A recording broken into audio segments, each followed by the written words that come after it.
മുടിഞ്ഞു, കേരളം മുടിഞ്ഞു.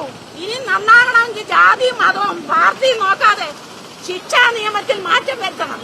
ശിക്ഷാ നിയമത്തിൽ മാറ്റം വരുത്തിയില്ലെങ്കിൽ മുടിഞ്ഞു കേരളം. ഇത് ശരിയല്ല. എന്റെ മോനാന്ന് ഞാൻ സഹിക്കൂല. ആ ജുവനൈൽ ഹോമിൻ്റെ മുന്നേ നിന്ന് പ്രതികരിച്ചതിനെക്കാട്ടി കഷ്ടമാണ് ഇവിടെ വന്നപ്പോൾ എനിക്ക് കാണാൻ പറ്റിയ അനുഭവം. ആ ഉമ്മ ഇപ്പോഴും കരഞ്ഞുകൊണ്ട് കിടക്കുകയാണ്. 3 മക്കളുണ്ട്.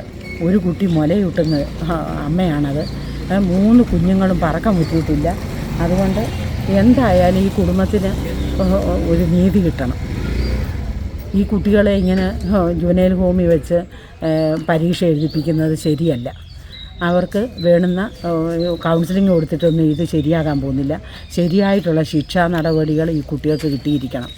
ഈ വീട്ടിലെ ദുഃഖം വന്ന് കണ്ടറിഞ്ഞാലേ അറിയത്തുള്ളൂ.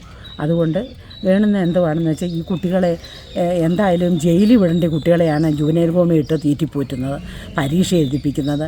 പണ്ട് കോപ്പി അടിച്ചാൽ കൂടെ 3 വർഷം കഴിഞ്ഞിട്ട് പിന്നെ എഴുതിക്കുമായിരുന്നു പരീക്ഷ. പണ്ടല്ല, ഇപ്പോഴും അങ്ങനെയാണ് ആ നിയമം. പക്ഷെങ്കിൽ ഇപ്പോൾ അതല്ലല്ലോ നടന്നിരിക്കുന്നത്.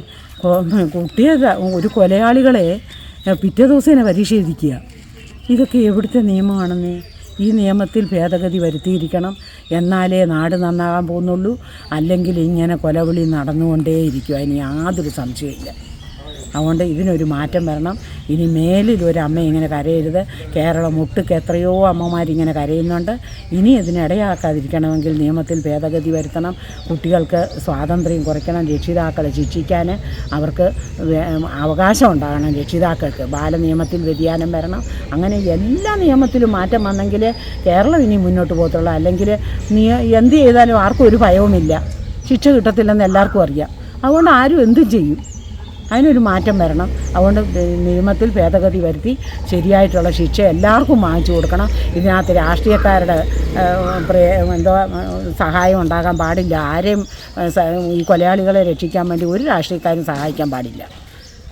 ജാതി മതവും നോക്കാതെ പിന്നെ രാഷ്ട്രീയക്കാർ ഇതിന് ഇറങ്ങി തിരിച്ച് ഗവൺമെൻറ് ആണെങ്കിലും കൊള്ളാം, കോടതി ആണെങ്കിലും കൊള്ളാം, ആരാണെങ്കിലും കൊള്ളാം, ഇതിന് വേണ്ടുന്നത് പ്രതിവിധി ചെയ്താൽ ഇവരെ നീതി കൊടുക്കണം. എല്ലാവർക്കും കൊല നടന്നിടത്തൊക്കെ നീതി കിട്ടണം.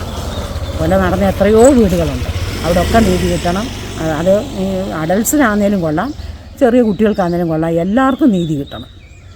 അതിന് ഇവിടുത്തെ മദ്യവും മയക്കുമരുന്നും സിഗരറ്റ് ഇതൊക്കെ നിരോധിച്ചിട്ട് ഗവൺമെൻറ് ഈ ഭാഗ്യക്കുറി കൊണ്ടും മദ്യം കൊണ്ടും ശമ്പളവും പെൻഷനും കൊടുക്കാതെ ശരിയായ രീതിയിൽ അധ്വാനിച്ചുണ്ടാക്കുന്ന കാശ് കൊണ്ട് ജീവിക്കാൻ മനുഷ്യരെ പഠിപ്പിക്കണം. അതാ വേണമെന്നേ. ഈ ഭാഗ്യക്കുറി കൊണ്ട് എത്ര പേരാണ് നോക്കിയിരുന്നത് ആത്മഹത്യ ചെയ്യുന്നത്? ഈ മദ്യം ഉപയോഗിച്ച് എത്ര നാളുണ്ട്? ഞാൻ ആ ചിന്നമ്മ ടീച്ചറിൻ്റെ കൂടെ ഒക്കെ നടന്നതാണ്. മദ്യം നിരോധിക്കണം, മദ്യം നിരോധിക്കണം എന്ന് പറഞ്ഞാൽ ആര് നിരോധിച്ചു? ഇതല്ലേ നമ്മുടെ വരുമാനം. വേറെ ഒന്നും വരുമാനം ഇല്ലല്ലോ. പിന്നെ കൊല നടക്കുന്നതെന്നൊന്നും പറഞ്ഞിട്ട് കാര്യമില്ല. ഗവൺമെൻറ്റാണ് കുറ്റവാളി. ഒന്നാമത്തെ പ്രതി ഗവൺമെൻറ്റാണ്. പിന്നെ ആകത്തുള്ളൂ കൊലയാളികൾ. ഇതിനൊരു മാറ്റം വരണം. നിയമത്തിൽ ശരിക്ക് ഭേദഗതി വരുത്ത് അർഹതപ്പെട്ട ശിക്ഷ എല്ലാവർക്കും കൊടുത്തിരിക്കണം. അത് ഗൾഫിലെ ശിക്ഷ വരുന്നതാണ് ഏറ്റവും ഉത്തമം. ആർക്കെങ്കിലും അങ്ങനെയൊക്കെ ഗൾഫിലെ ശിക്ഷ കിട്ടിയാൽ പിന്നെ ആരും ഒന്നും ചെയ്യൂല. ഇത് എല്ലാവരും ജാമ്യത്തിൽ വിടുകയല്ലേ, പിന്നെ എങ്ങനെയാന്നേ പേടിക്കുന്നേ? ആർക്കും ഒരു ഭയവുമില്ല, എന്തും ചെയ്യാം.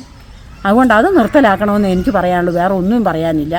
ഈ നാട് നന്നാകണമെങ്കിൽ നിയമത്തിൽ ഭേദഗതി വരുത്തി നല്ല ശിക്ഷ എല്ലാവർക്കും കൊടുത്തിരിക്കണേ. ആരെയും ജാമ്യത്തിലും വിടാൻ പാടില്ല. അതിന് വേണം തീരുമാനം എടുക്കണമെന്നാണ് എൻ്റെ അപേക്ഷ.